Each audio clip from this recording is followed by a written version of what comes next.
Hey there, wild one. Welcome back. October is Pregnancy and Infant Loss Awareness Month.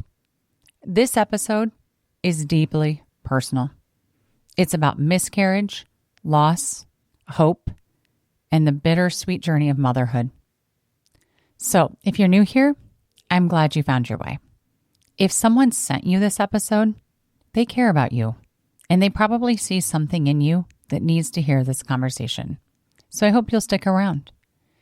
And if you've been listening to me for a while, thank you. You're the reason this space exists. Your presence, your stories, and your courage for showing up. This community was built for moments like this. The tender ones. The real ones. This episode took me a lot longer to write and record than I expected. Maybe it's because I'm still grieving my aunt and uncle, and grief is feeling especially tender still, right now. Maybe it's because even after all of these years, miscarriage is still sitting quietly on my heart. Back in 2015, I wrote a blog called Lessons Learned from Loss after my very first miscarriage. It was raw and honest, and it connected me with so many other women that were walking through that same heartbreak. So now, nearly a decade later, after I've had 5 total pregnancies, 2 losses, and 3 living children, I've been revisiting that story. And I realize I have more perspective. So this episode isn't just a retelling, it's a reflection to share lessons about grief, grace, and trusting your own body. If this topic is tender for you, take care of your heart as you listen. You are not alone. Whether you've walked through loss yourself or are supporting someone who has. This could be raw and real for you or incredibly healing, depending on where you are on your journey. Feel free to share this with either someone walking this road with you, or if it is you, share it with a family member or a friend who maybe needs to hear this perspective.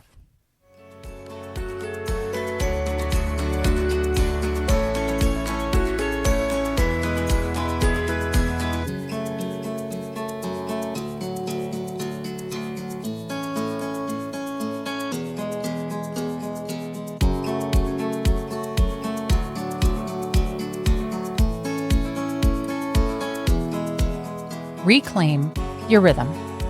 Rethink the rules. Rewrite your life.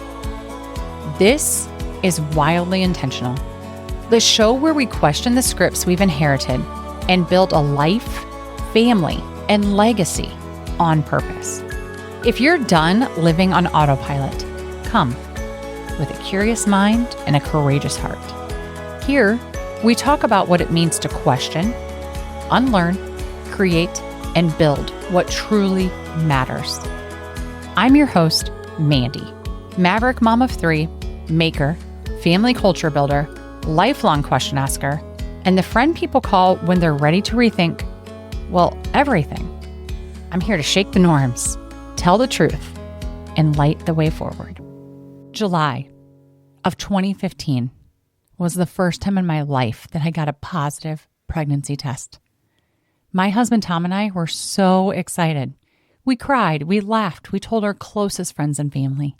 We went into that first ultrasound on cloud 9. A couple of weeks later, we were certain everything was okay.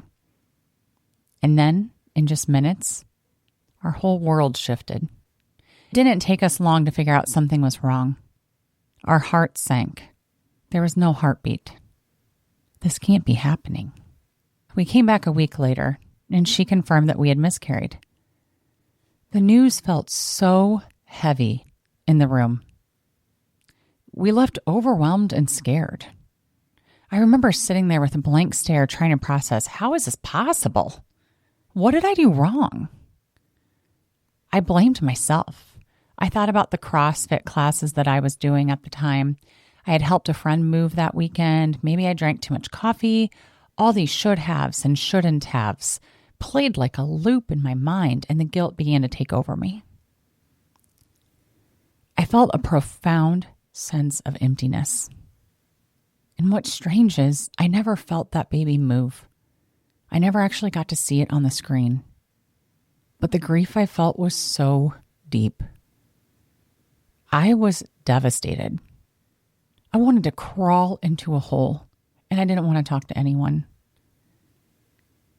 And simultaneously, it felt like everyone around me was announcing pregnancies. And I just stayed in bed crying and searching Netflix for movies about miscarriage. I was trying to find someone who understood. It felt like everyone was announcing they were pregnant and people were popping up babies with no problem. I just felt this, what is wrong with me? Why do movies make this seem so easy? When we lost that first baby, we both hurt. And we showed it in totally different ways. I cried. I journaled. I prayed. I started to talk about it all the time. For this episode, I thought about bringing Tom into the conversation, but instead of doing an interview, I'll just share a bit about what I've learned about grief between partners. Tom went quiet. He went into fix-it mode. He wanted to be strong for me, to hold it together, to make everything okay. But it wasn't okay. And for a while, it felt like we were grieving on opposite sides of a wall. I kept thinking, why isn't he crying? Isn't he upset about this? He was probably wondering, why can't I make her feel better? And what I've learned is neither of us grieved wrong. We were just doing the best we could with the tools that we had. That first loss really changed us as a couple, and me specifically. It changed how I saw pregnancy, faith, my own body. I didn't know it then, but it wasn't the only time that I was going to walk that road. For anyone listening, I want to share this because miscarriage doesn't just happen to one person. It happens to both partners. So while you might process grief differently, it's okay. Grief isn't a competition. It's companionship. The best gift you can give each other is permission. Permission to grieve differently, to heal at your own pace, and to not have all the words right away. I want to thank Tom. Thank you for walking beside me through the silence, for holding me when I didn't want to be held, for giving me space when I needed it, and for never rushing me to move on, for still believing in us, even when I didn't know if I could try again. I know that it was hard for you too, even if I didn't always show it. You carried our loss differently, but we carried it together. Beyond the emotional pain, there was the medical side of it. This is a part no one really prepares you for. I was told there was no heartbeat. I was told it wasn't viable. I was told my body hadn't processed the loss yet. I remember feeling confused, vulnerable, rushed to decide how I want to handle it and when to schedule it for. So I ended up having a D&C. And at the time, I thought, I guess this is just what you do. But looking back, I wish I had known to pause, to breathe, to ask for a second ultrasound, to trust my body a little more. There's a new phenomenon happening right now where many women are being told they have an empty sac and they're encouraged to take pills to abort. And some of these women, many in fact, are choosing not to do that and are going on to carry perfectly healthy babies to term. I am not here to give you medical advice, but I do want to say, your intuition matters. Your body matters. You are allowed to ask questions. You are allowed to wait. And you are allowed to trust yourself. I wish someone had told me that then. My second miscarriage came after my daughter. And in some ways it was harder because I knew what was happening. I already had been through it once. I knew the signs, the ache, the silence. But I still didn't really question what I was told. But it never quite sat right. Maybe it was denial on my part, or maybe it was intuition. I'll never know for sure. But this time, I also knew to slow down, to let myself feel everything, and to not rush back into normal. The first time, I blamed myself. The second time, I gave myself grace. I let myself grieve. I let myself ask questions.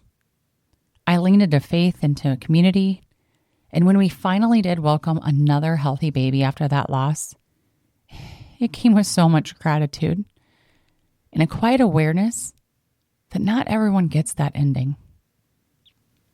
So, if you're listening and you've experienced more than one loss, I see you. It doesn't get easier, but it does get different. You learn to live with it, to honor it, to hold space for it, and to keep going. Out of those losses, though, came some lessons that I still hold close today. The first lesson is to give people grace, even when they don't know what to say. One of the biggest things that I learned after my miscarriages was that most people genuinely don't know what to say. And that's okay. It's a hard subject. They mean well, but often the words that come out can sting. When I told people about our loss, I heard things like, something must have been wrong with the baby. Or, at least you know you can get pregnant. Or, yeah, just wasn't meant to be. I know those words were meant to comfort me, but in the moment, all I really needed was a hug. Honestly, silence would have been a better response. Their presence would have been enough. But now, having been on both sides, both grieving and later trying to comfort others through their grief, I see and know that most people are simply trying. They want to help. They want to ease your pain. They just don't know how. So what I've learned is, if you're grieving, give people grace. They may stumble through their words, but their heart is usually in the right place. And if you're supporting someone who's grieving, keep it simple. Don't rush to fix it or try to explain it away. Avoid at least statements. They really minimize what someone's feeling and experiencing. And please, don't ask couples when they're going to have kids. You never know what someone is walking through. Infertility, loss, or the quiet exhaustion of trying again and again. You may be excited for them, but sometimes love means just seeing people where they are, not where you wish they were. Lesson 2. You're not alone. Miscarriage is far more common than most people realize, especially with first pregnancies. Yet it's something that so few of us talk about openly. When I first experienced it, I was shocked to learn just how many others had gone through the same kind of loss. Every story I heard helped me feel a little less alone, a little more seen, and a little more normal. And it really made me wonder, why is this such a taboo subject? When something so painful is touching so many lives, why do we stay silent instead of helping each other through it? Here's an unfortunate truth that I learned. More than 1 million miscarriages occur in the United States each year. Yet few are ever publicly acknowledged. So if you've experienced miscarriage, infertility, or pregnancy complications, please hear this. You are not alone. And it's not your fault. You are not broken. You're part of a much bigger story that just doesn't get told often enough. Sharing our stories brings light to the darkness. It creates connection, comfort, and community where shame and silence used to live. So reach out for support, speak up, and know that you don't have to carry your pain alone. The third lesson is to find a way to remember. When you lose a baby, it can feel like there's no right way to grieve or to honor the tiny life that meant so much. For me, finding a small, tangible way to acknowledge that baby was incredibly healing. I decided to get a birthstone ring. I'd always wanted to wear one for each of my children, so I chose one for the babies that we lost. The months that they were both due and the months that we had to say goodbye. Wearing those rings every day gave me comfort, and it was a quiet reminder that this little life mattered. Now, almost a decade and 3 healthy children later, I don't wear those rings anymore, but I remember those babies in new ways. We talk as a family about them, not in a heavy or sad way, but as a part of our story, a part of what makes us who we are. Our kids know about their siblings in heaven. It's shaped them in beautiful ways. It's given them empathy, gratitude, and a deeper understanding of life and love. Talking openly about loss has become one of the ways that we honor those babies, by letting their memory grow into kindness and compassion in our living children. However you choose to remember, whether it's a piece of jewelry, a tree that you plant in their honor, a letter that you write to them, or simply naming them and speaking that aloud, it matters. Your way of remembering keeps their light alive in the world. Lesson 4. Grief has its own timeline. Grief doesn't follow a schedule. Doctors may give you medical timelines, but your heart may need more time. And that's okay. After our loss, I waited longer than recommended before trying again.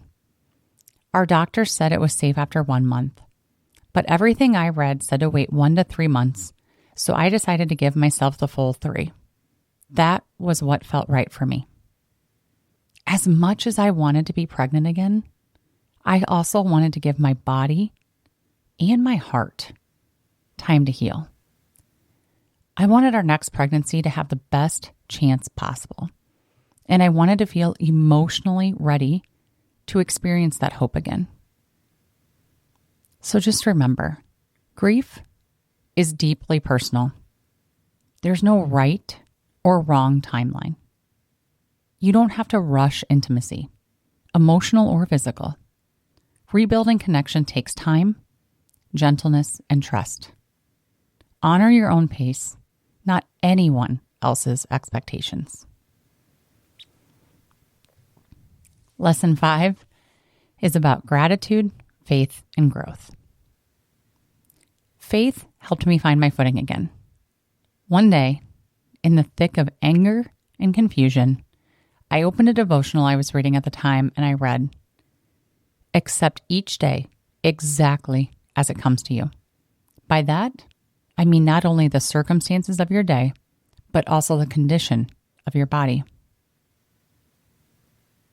Those words stopped me in my tracks. They became an anchor that I didn't know I was searching for. I remember closing the book with tears rolling down my face thinking, okay, God, I hear you. That message, to accept the day as it is, not as I wish it to be, helped me shift from questioning why to asking, what now? It softened my anger, not overnight, but slowly, gently, in only the way that time and faith can. So I leaned into prayer. I leaned on friends who had walked this road before me. I had coffee with women who cried with me. They didn't try to fix anything. They just sat beside me in the quiet. I journaled, I prayed, And I learned to let both hope and heartbreak live side by side. It looked different every day. Some days I whispered a prayer through tears. Other days I was laughing after weeks of sadness. And I've come to realize that faith and spirituality don't just look one way. For me at the time, it was God. For someone else, it could be meditation, nature, or simply believing in the resilience of your human heart. So whatever gives you peace, lean on that. I also took bereavement from work to process the losses. It gave me some time to cry, time to rest, time to simply exist without pretending that I was, quote, fine. That space allowed me to slowly start piecing together what healing could look like. There's no universal piece of advice for going through something like this, but if I had to offer advice, it would be give yourself permission to grieve how you need for as long as you need, because there's no right pace. There's only your pace. And if you've never experienced loss, but you love someone who has, the best thing you can offer isn't a perfect phrase. It's just your presence. You could say something like, I'm so sorry. I wish there were words. Just know I'm here.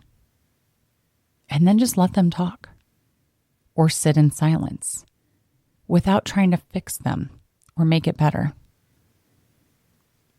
And as a couple, I'll share a couple things we did that helped us reconnect and begin to heal together.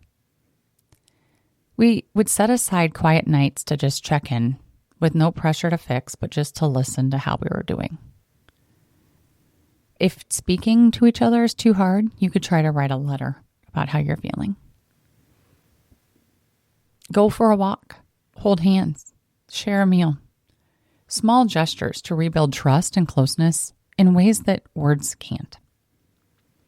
Grief will test your relationship, but it can also strengthen it if you let it. Loss strips away the noise and reminds you what truly matters: presence, patience, and a love that endures even through silence. Now, looking back after 5 pregnancies, 2 losses, and 3 living children, I can say loss changes you. It shifts how you see motherhood, yourself, and even joy. There's a kind of innocence in pregnancy before loss. You just assume everything will be okay. But once you've been through miscarriage or loss, every pregnancy after comes with a shadow of what if. And you learn how to hold both joy and fear at the same time. Even a decade later, I think of those babies. That love never leaves. It just grows quieter. It's an invisible grief that just lingers. It's woven into who you are. And I also see the compassion it's built within me for women walking through infertility, IVF, or quiet heartbreaks that they don't talk about out loud. Every time I post something about infant loss or miscarriage, I get flooded with DMs or text messages, and I welcome them. Your story matters, and I'm happy to listen. But the point is, we never really know what other people are carrying. Grief takes time. Hormones are real. And sometimes your heart needs longer than a doctor's timeline. There's no perfect pace or prescribed healing process. Looking back now, a decade later, I wish I could hug that version of me. I thought I had to hold it all together. But grief is a wild thing. It doesn't follow rules. But it somehow reshapes you. My youngest son was born at home. And that's a story for another episode. But I have to mention it here because it connects to loss. I had the confidence, the courage, and the trust in my body, and my immediate family, and my friend who's a doula, That's it, here at home. To bring him into the world with peace and strength. It was beautiful. That kind of confidence would have been unimaginable to the version of me who once felt so broken and so betrayed by her own body. But loss taught me something that I didn't expect. That even through pain, my body was still capable of healing, of holding life again, of redemption. Loss prepared me for courage, resilience, and a deeper presence in moments that truly matter. And I think one of the wildest things to consider is that without those losses, I wouldn't have my daughter or my son. I remember feeling such sadness and guilt. I even cried while I was carrying my daughter, thinking about the babies that I had lost. There's so many milestones that come up the day that you would have had them, the day that you found out that you're pregnant. And there are moments throughout the years that just you remember. Those anniversary dates of the losses. They've since gotten a lot easier. I mean, I don't even wear the birthstone rings that I had made of the babies that I lost anymore. And I say all this, and I truly don't regret anything about this journey. I see now the learning, the growth, and the divine timing in it all. My losses, as devastating as they were, they ultimately made me so much more grateful for the children that I do have. And I say that tenderly, knowing that many of you may still be having a hard time even getting pregnant. And I know how heartbreaking, confusing, and frustrating that can feel. So please know that I see you. I honor your grief, and your story matters. Whether your journey includes loss, waiting, or both. It's possible to grieve a baby you never held and still feel joy for the ones that you do. Loss can deepen gratitude, but it doesn't erase pain. And healing doesn't mean forgetting. There's no timeline for recovery. You can be fine one day and your heart aching the next. No one can truly prepare you for how grief lives quietly inside of you, or how those anniversaries and due dates and tiny reminders can hit you out of nowhere. And yet, we go on, stronger, softer, and more aware. If you're walking through loss, please know this: you are not alone. And if you're supporting someone who is, don't minimize their grief. Every loss is unique. Some people need space, others need to talk. Listen without judgment. Offer presence over advice. There's a quote that I love.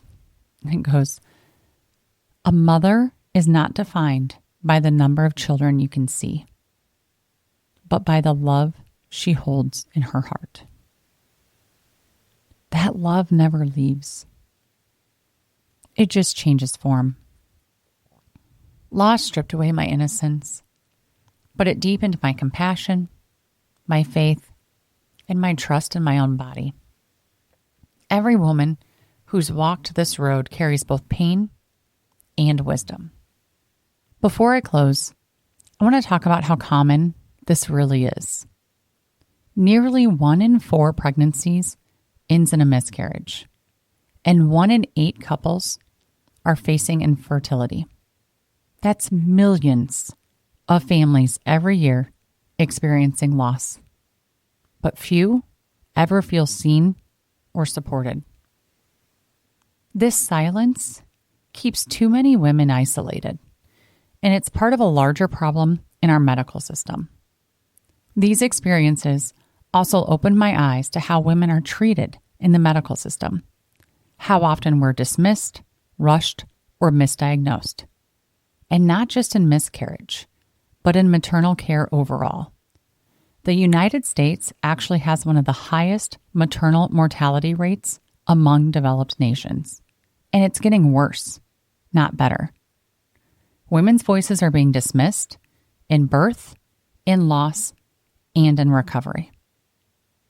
And we'll be unpacking some of this soon in my Unrule the World series.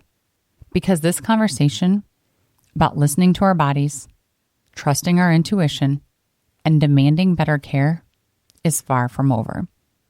But for now, I just want to say, your intuition matters.